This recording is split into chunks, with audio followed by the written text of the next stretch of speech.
ಮಹಾ ಮಳೆಗೆ ಘಟಪ್ರಭಾ ನದಿ ತುಂಬಿ ಹರಿತಾ ಇರೋದ್ರಿಂದಾಗಿ ಆ ಭಾಗದ ಜನರಿಗೆ ಬಿಟ್ಟು ಬಿಡದೆ ಸಂಕಷ್ಟ ಎದುರಾಗ್ತಾ ಇದೆ. ಜನರಂತೂ ಹೈರಾಣಾಗಿ ಹೋಗಿದ್ದಾರೆ.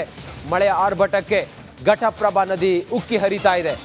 ನದಿ ರೌದ್ರಾವತಾರಕ್ಕೆ ಯಾದವಾಡ ಹೆದ್ದಾರಿ ಬಂದ್ ಆಗಿದೆ. ಮೂಡಲಗಿಯ ಮಸಗುಪ್ಪಿ ಗ್ರಾಮದ ರಾಜ್ಯ ಹೈವೇ ಸಂಪೂರ್ಣವಾಗಿ ಬಂದಾಗಿದೆ. ತೇಗಡಿ, ಕುಲಗೋಡ ಸೇರಿದಂತೆ ಆ ಭಾಗದಲ್ಲಿ ಸಂಪೂರ್ಣವಾಗಿ ಮಳೆಯ ನೀರು ತುಂಬಿಕೊಂಡಿರೋದ್ರಿಂದಾಗಿ ರಸ್ತೆ ಓಡಾಟಕ್ಕೆ ತೊಂದರೆ ಆಗಿದೆ. ಮುಧೋಳ ಗ್ರಾಮದ ಸಂಪರ್ಕವೇ ಕಟ್ಟಾಗಿದೆ, ನಡುಗಡ್ಡೆಯಂತಾಗಿದೆ.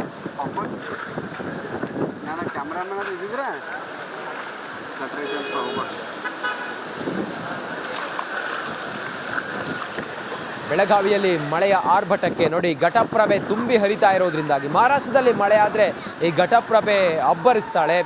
ಘಟಪ್ರಭೆಯ ಅಬ್ಬರ ಏನಾದರೂ ಜಾಸ್ತಿ ಆದರೆ ಘಟಪ್ರಭೆಯ ಆ ಒಂದು ಆರ್ಭಟಕ್ಕೆ ಸುತ್ತಮುತ್ತಲಿನ ಗ್ರಾಮಗಳೆಲ್ಲ ಮುಳುಗೋಗುತ್ತೆ. ಈಗ ಸಂಪರ್ಕವೇ ಕಡಿತಗೊಂಡಿರುವಂಥ ಗ್ರಾಮಗಳ ಸ್ಥಿತಿ ನೋಡಿ. ಧಾರಾಕಾರವಾಗಿ ಮಳೆ ಆಗ್ತಿದೆ. ಹಾಗಾಗಿ ಘಟಪ್ರಭಾ ನದಿ ಉಕ್ಕಿ ಹರಿತಾ ಇರುವ ಹಿನ್ನೆಲೆಯಲ್ಲಿ ಯಾದವಾಡ ರಾಜ್ಯ ಹೆದ್ದಾರಿ ಸಂಪೂರ್ಣವಾಗಿ ಜಲಾವೃತ ಆಗಿರುವಂಥದ್ದು. ಸದ್ಯ ನಾನು ಕೂಡ ಈಗ ಯಾದವಾಡ ಸಂಪರ್ಕಿಸುವಂಥ ಈ ರಾಜ್ಯ ಹೆದ್ದಾರಿಯಲ್ಲೇ ಏನು ಇರುವಂಥದ್ದು ಸಂಪೂರ್ಣವಾಗಿ ನದಿಯಂತೆ ಈ ರಾಜ್ಯ ಹೆದ್ದಾರಿ ಆಗಿರುವಂಥದ್ದು. ಏನು ಕುಲಗೋಡ ಮತ್ತು ತಿಗಡಿ ಸೇರಿದಂತೆ ಹಲವಾರು ಗ್ರಾಮಗಳಿಗೆ ಸಂಪರ್ಕಿಸುವಂಥ ಈ ಯಾದವಾಡ ರಾಜ್ಯ ಹೆದ್ದಾರಿ ಸಂಪೂರ್ಣವಾಗಿ ಮುಳುಗಡೆ ಆಗಿರುವಂಥದ್ದು. ಜೊತೆಗೆ ಪಕ್ಕದಲ್ಲಿರುವಂತಹ ಸಾಕಷ್ಟು ಸಾವಿರಾರು ಹೆಕ್ಟೇರ್ ಪ್ರದೇಶದಲ್ಲಿ ಇರುವಂತಹ ಕಬ್ಬಿನ ಬೆಳೆ ಕೂಡ ಸಂಪೂರ್ಣವಾಗಿ ಜಲಾವೃತ ಆಗ್ತಿದೆ. ಮತ್ತು ಪಶ್ಚಿಮ ಘಟ್ಟ ಪ್ರದೇಶದಲ್ಲಿ ನಿರಂತರ ಮಳೆಯಿಂದ ಮಸಗುಪ್ಪಿ ಗ್ರಾಮದಲ್ಲಿ ಸುಮಾರು 500ಕ್ಕೆ ಹೆಚ್ಚು ಮನೆಗಳು ಈಗ ಜಲಾವೃತ ಆಗಿರುವಂಥದ್ದು ದೃಶ್ಯದಲ್ಲಿ ಗಮನಿಸ್ಬೋದು. ಎಲ್ಲಿ ನೋಡಿದರೂ ಕೂಡ ಅಲ್ಲಿ ನೀರಿನ ಹರಿವು ಹೆಚ್ಚಳ ಆಗ್ತಿದೆ ಮತ್ತು ಇಲ್ಲಿ ಯಾವುದೇ ರೀತಿಯಾದಂಥ ಅಹಿತಕರ ಘಟನೆಗಳು ಆಗಬಾರ್ದು ಅನ್ನೋ ನಿಟ್ಟಿನಲ್ಲಿ ಬ್ಯಾರಿಕೇಡ್ಗಳನ್ನು ಹಾಕಿ ಬಂದೋಬಸ್ತನ್ನು ಕೂಡ ಮಾಡಲಾಗಿದೆ. ಮಸಗುಪ್ಪಿ ಗ್ರಾಮ ಏನಿದೆ ಇದು ಸಂಪೂರ್ಣವಾಗಿ ಘಟಪ್ರಭಾ ನದಿಯನ್ನು ಸುತ್ತುವರಿಯುತ್ತೆ. ಪ್ರತಿ ವರ್ಷ ಕೂಡ ಈ ಮಸಗುಪ್ಪಿ ಗ್ರಾಮದಲ್ಲಿ ನೂರಾರು ಮನೆಗಳು ಕೂಡ ಜಲಾವೃತ ಆಗಿ ಸಾಕಷ್ಟು ಸಮಸ್ಯೆಯನ್ನು ಎದುರಿಸ್ತಾರೆ. ಹೀಗಾಗಿ ನಮಗೆ ಶಾಶ್ವತ ಆಗಿರುವಂಥ ಪರಿಹಾರವನ್ನು ಕಲ್ಪಿಸಬೇಕು ಅನ್ನೋ ನಿಟ್ಟಿನಲ್ಲಿ ಈ ಭಾಗದ ಜನರು ಕೂಡ ಒತ್ತಾಯವನ್ನು ಮಾಡ್ತಿದ್ದಾರೆ. ಮತ್ತು ಘಟಪ್ರಭಾ ನದಿ ನೀರಿನ ಒಳಹರಿವು ಕೂಡ ಹೆಚ್ಚಳ ಆಗ್ತಿದೆ. ಹೀಗಾಗಿ ಕ್ಷಣಕ್ಕೂ ಕೂಡ ಘಟಪ್ರಭಾ ನೀರಿನ ಪ್ರಮಾಣ ಕೂಡ ಹೆಚ್ಚಳ ಆಗ್ತಿರೋದ್ರಿಂದ ಬ್ಯಾರಿಕೇಡ್ಗಳನ್ನು ಹಾಕಿ ಇಲ್ಲಿ ಯಾರೂ ಕೂಡ ತೆರಳದಂತೆ ಸುರಕ್ಷತೆಯನ್ನು ಬೆಳಗಾವಿ ಪೊಲೀಸರು ವಹಿಸಿದ್ದಾರೆ. ಕ್ಯಾಮರಾ ಪರ್ಸನ್ ಗುರುಪ್ರಸಾದ್ ಜೊತೆ ಮಹಿಳಾ ರಿಪೋರ್ಟರ್, ರಿಪಬ್ಲಿಕ್ ಕನ್ನಡ, ಬೆಳಗಾವಿ.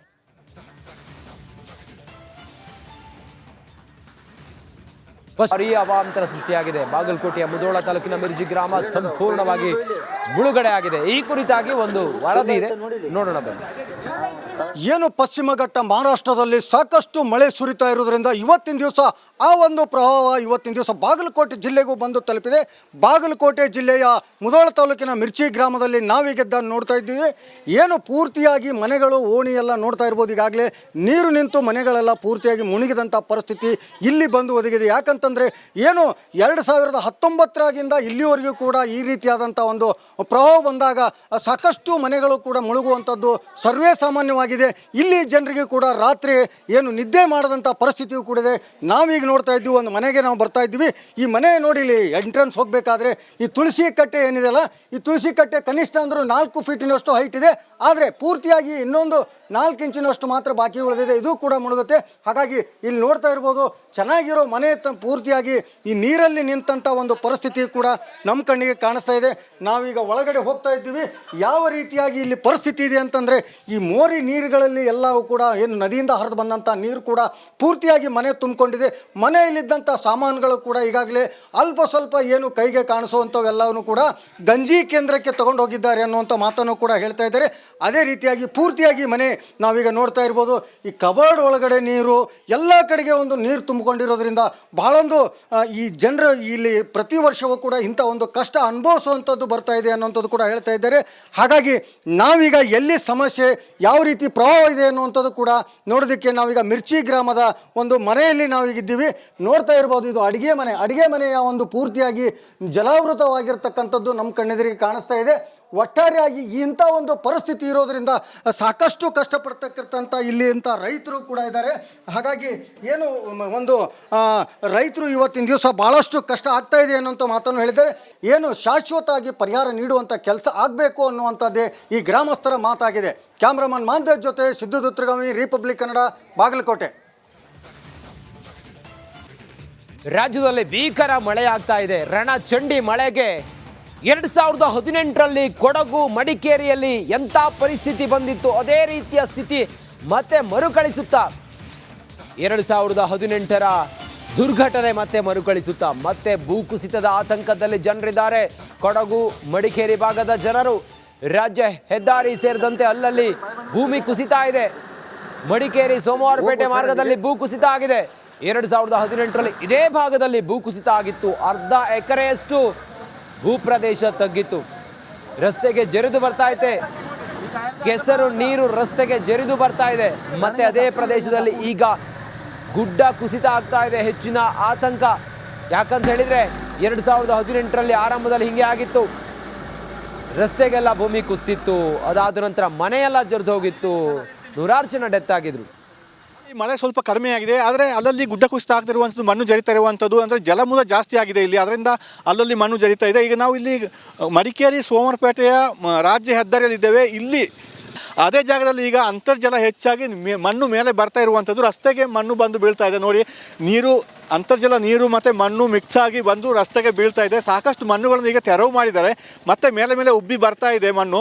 ಅಂದರೆ ಪ್ರತಿ ವರ್ಷ ಯಾವ ಜಾಗದಲ್ಲಿ ಹೆಚ್ಚು ಅಂತರ್ಜಲ ಇರುತ್ತೆ ಅಲ್ಲಿ ಬರುವಂಥದ್ದು. ಈಗ 2018-19 ಆದ ನಂತರ ಮಳೆ ಕಡಿಮೆ ಇತ್ತು. ಕಳೆದ ವರ್ಷ ಕೂಡ ಮಳೆ ತೀರಾ ಕಡಿಮೆ ಇತ್ತು, ಏನೂ ಆಗಿಲ್ಲ. ಈ ವರ್ಷ ಮಳೆ ಹೆಚ್ಚಾಗಿದ್ದರಿಂದ ಈ ಸಮಸ್ಯೆಗಳಾಗ್ತಾ ಇದೆ. ಈಗ ಮತ್ತಷ್ಟು ಮಣ್ಣು ರಸ್ತೆಗೆ ಬರುವ ಎಲ್ಲ ಸಾಧ್ಯತೆ ಕಂಡು ಬರ್ತಾ ಇದೆ. ಮಣ್ಣು ಬೀಳ್ತೀವಿ, ನೀವು ನೋಡ್ಬೋದು ಮಣ್ಣು ಯಾವ ರೀತಿ ನೀರು ಬಂದಾಗ ಮಣ್ಣು ತಾನಾಗೆ ಮೇಲಿಂದ ಬೀಳ್ತಾ ಇರುವಂಥದ್ದು. ಅಂದರೆ ತಡೆಗೋಡೆ ಇರೋದರಿಂದ ಮೇಲುಗಡೆ ಬಂದು ಮಣ್ಣು ಬೀಳ್ತಾ ಇದೆ. ಈ ರೀತಿ ಮಣ್ಣು ಬೀಳ್ತಿರುವಂಥ ಇದು ಅಪಾಯಕಾರಿ ಸೂಚನೆ ಅಂತ ಹೇಳ್ಬೋದು. 18ರಲ್ಲಿ ಕೂಡ 2018ರಲ್ಲಿ ಇದೇ ರೀತಿ ಆಗಿತ್ತು. ಈಗ ಮತ್ತೆ ಇದೇ ರೀತಿ ಆಗ್ತಾ ಇದೆ. ಈಗ ಇಲ್ಲಿ ಮತ್ತೆ ರಸ್ತೆ ಮಣ್ಣು ಮತ್ತಷ್ಟು ಬಂದರೆ ಸಂಪರ್ಕ ಕಡಿತವಾಗೋ ಸಾಧ್ಯತೆ ಕೂಡ ಕಂಡು ಬರ್ತಾ ಇದೆ. ಕ್ಯಾಮರಾ ಪರ್ಸನ್ ದಿವಾಕರ್ ಜೊತೆ ಅನುಕಾರ್ಯಪ್ಪ, ರಿಪಬ್ಲಿಕ್ ಕನ್ನಡ, ಕೊಡಗು.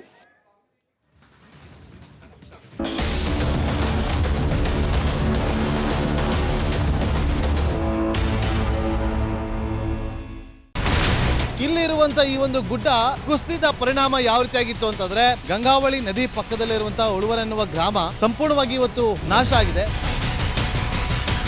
ಮನೆ ಮಠ ಏನಿಲ್ಲ, ಎಲ್ಲ ಹೋಗ್ಬಿಟ್ಟಿದೆ.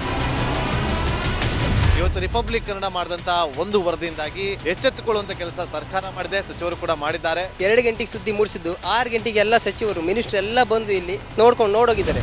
ಎಲ್ಲಾ ಜನರಿಗೂ 1,20,000 ಮತ್ತೆ ಅವರಿಗೆ ಮನೆಗೆ 5 ಲಕ್ಷ. ಈ ಸುದ್ದಿಯನ್ನ ಎಲ್ಲ ಒಂದು ಅಧಿಕಾರಿಗಳಿಗೆ ಮುಟ್ಟಿಸಿದಕ್ಕಾಗಿ ರಿಪಬ್ಲಿಕ್ ಕನ್ನಡ ಟಿವಿಗೆ ಧನ್ಯವಾದ ಹೇಳಿ ಇಷ್ಟಪಡ್ತೇವೆ. ಮನೆಯೂ ಕೊಡ್ತೇವೆ, ಮಕ್ಕಳ ಶಿಕ್ಷಣಕ್ಕೆ ತೊಂದರೆ ಆಗದೆ ಇದ್ದಂಗೆ ಹೆಲ್ಪ್ ಮಾಡ್ತೇವೆ. 1,20,000 ಮನೆ ಯಾರ್ದ್ರ ಡ್ಯಾಮೇಜ್ ಆಗಿದೆ ಅದನ್ನ ಕೊಡ್ತೀವಿ ಅಂತ ಒಪ್ಕೊಂಡಿದ್ದಾರೆ. ನಮ್ಮ ಕಷ್ಟಕ್ಕೆ ನೀವು ರಿಪಬ್ಲಿಕ್ ಕನ್ನಡದವರಾದಂತ ನೀವು ನೆರವಾಗಿರ್ತೀರ ನಾವು ನಂಬಿದ್ದೇವೆ. ಅವರಿಗೆ ಸೂರನ್ನ ಕಲ್ಪಿಸಿ ಕೊಡೋವರೆಗೂ ಕೂಡ ರಿಪಬ್ಲಿಕ್ ಕನ್ನಡ ಅವರಿಗೆ ಧ್ವನಿಯಾಗಿ ನಿಲ್ಲುವಂತ ಕೆಲಸವನ್ನ ಮಾಡುತ್ತೆ.